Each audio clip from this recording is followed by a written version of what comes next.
So I'm non-binary. Well, it certainly appears that 2025 is definitely not going to be BioWare's year.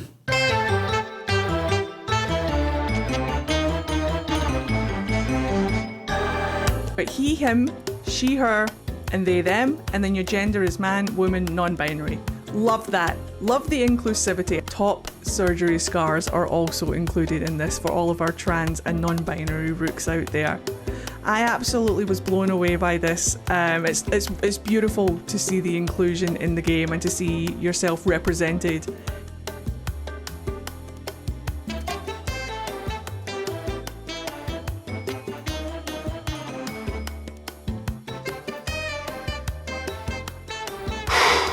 Boy, that escalated quickly. I mean, that really got out of hand fast. It jumped up a notch. It did, didn't it? Because Veilguard chose to represent, I guess. I don't know. Veilguard chose to make a lot of really bad decisions and ultimately create a game that just didn't appeal to the broad majority of gamers. However, it's just a lot. It's just a whole lot. Honestly, this should not come as a shock to people working in the gaming and entertainment industry. People have been warning you for years not to go down the identity politics path, but yet here we are, and ultimately it goes and leads to failure. Because now I'm in a position where I don't think BioWare is on my side. That delusion is on you. The idea of a large corporation being on your side is absolutely ludicrous. And that's... I'm in a position now where for the first time I don't think BioWare has the right intentions. I hate to break this to you because we all live in reality and apparently you don't, but when a company makes bad decisions, ultimately it's the employees who go and pay the price. So maybe you should go and blame the people who made those bad decisions. And when you see the company that you work for make bad decisions, well, you need to go and prepare for the repercussions. There was a point in time where BioWare was essentially a household name with gamers when it came to role-playing video games. And now it's basically dead, Jim. BioWare has reportedly lost at least half of its staff, with fewer than 100 people left, and the studio is a ghost of its former self. Bloomberg reports that following EA's layoffs and restructuring at BioWare, the studio now has fewer than 100 employees, down from more than 200 during the development of Dragon Age: The Veilguard. Meanwhile, at its peak, BioWare consisted of 3 studios and consecutively over 400 employees. And after playing 6 hours of Veilguard, I can tell you guys this. The game is pretty much fucking boring. And yeah, the dialogue is cringe, but it's not fun to play. My assumption is that most people play video games because they find it engaging in some form or fashion, and that is exactly the opposite of what we see from Veilguard. Now, let's go and compare Veilguard to another game that has woke elements in it, like Baldur's Gate 3, which is actually a fun game to play, despite the fact that there's a lot of useless crap that the game doesn't need. Bearfucker! Do you need assistance? But we'll get back to that. Interestingly, Bloomberg's source says that the plan was to loan BioWare's developers to other EA studios, while the next Mass Effect was in pre-production, was put in place shortly after the Veilguard launched, but before its sales failure came to light. Oof, that kind of feels like a little bit of foreshadowing for what's going on. BioWare producer Mark Dura's predictions that the studio has become a one-game-at-a-time outfit was on the money, and many devs would have nothing to work on before Mass Effect entered into full production. The relocations were made permanent following the news of Veilguard's missing its sales target by 50%, with an additional 20+ full layoffs on top of that. Now, for the record, I don't take pleasure when I hear about people losing their jobs. It really does suck, and this happened to me roughly 2 years ago myself. However, I do want to point out that if someone's being fired or laid off because of their own gross incompetence, that is a completely different story. When companies make bad decisions, it's ultimately the employees who are going to go and pay that price. And yes, it absolutely does suck. but it shouldn't be surprising. And so far, EA has not made the decision to go and shutter BioWare, but it has certainly been scaled down quite a bit.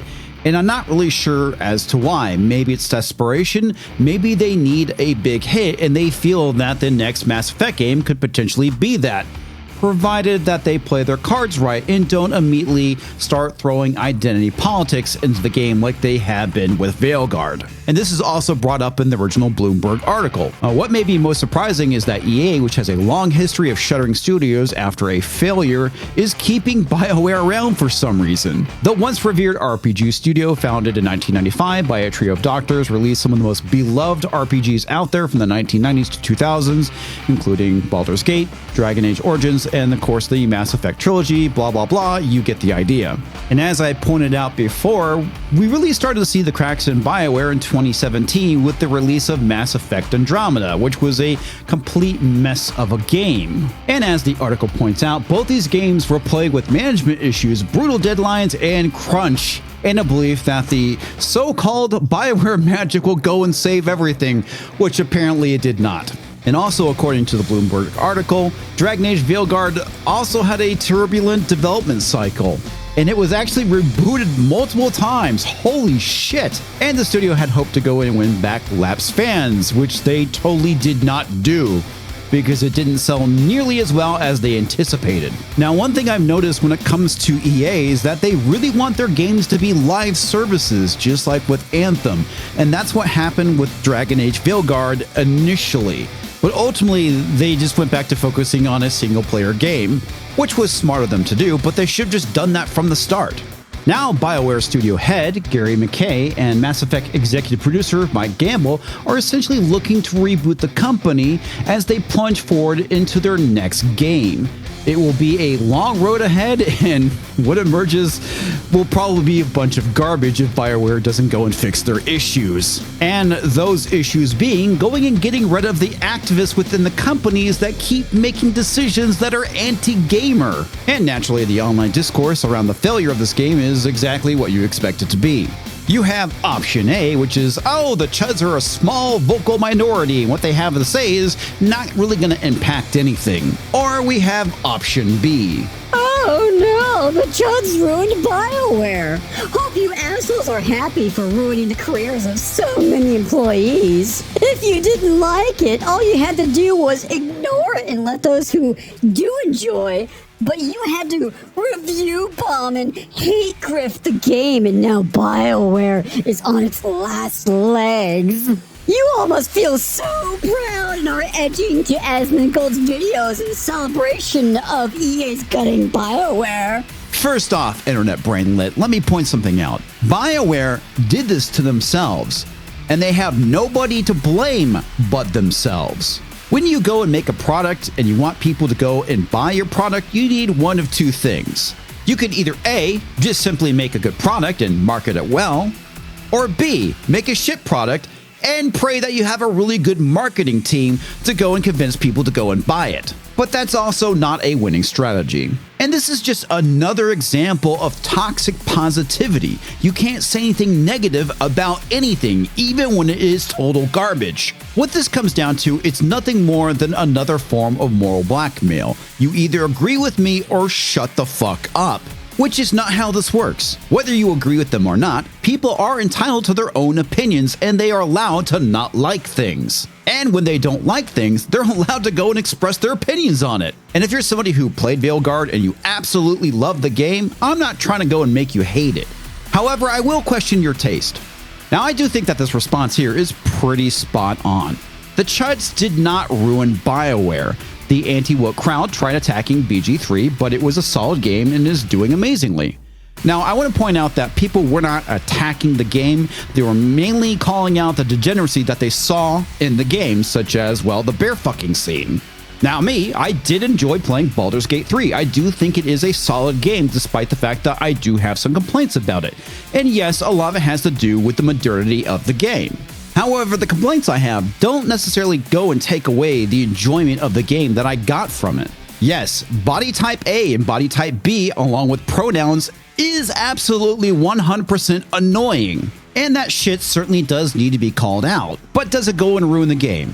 No, at least not for me. The people that ruined BioWare are EA and BioWare themselves. And that is 100% spot on. At the end of the day, BioWare went and created a game that people just didn't want to go and buy, and that's on them.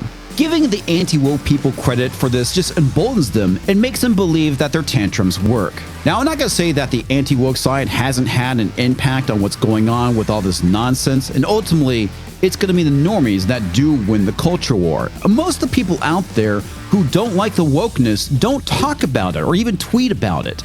They just silently object to it and then go and move on with their lives, and they're not going and constantly calling this shit out like we are on YouTube and Twitter.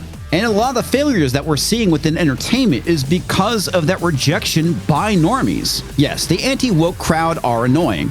Well, I'll certainly say that the anti-woke side does have its moments. All you have to do is take a look at the discourse around Kingdom Come Deliverance 2. I'm just going to say this. Warhorse Studios and Daniel Fabra aren't exactly doing themselves any favors. But that's a topic for a separate video. But at the end of the day, while you and many other people loved Veilguard, many people also did not for valid reasons. It's okay that a game you love was not a commercial success, but placing the blame on the wrong people does no good. BioWare should be held accountable for their own failures. Yes, 100%. Anyway, folks, this is my take. What is yours? Make sure to go and leave a comment on your thoughts about this whole situation with Veilguard, BioWare, and the future of Mass Effect. If you enjoyed this video, make sure to go and hit that like button. If you're new to the channel, go and click subscribe. Popping up right about now is another video, and I will catch you next time, folks.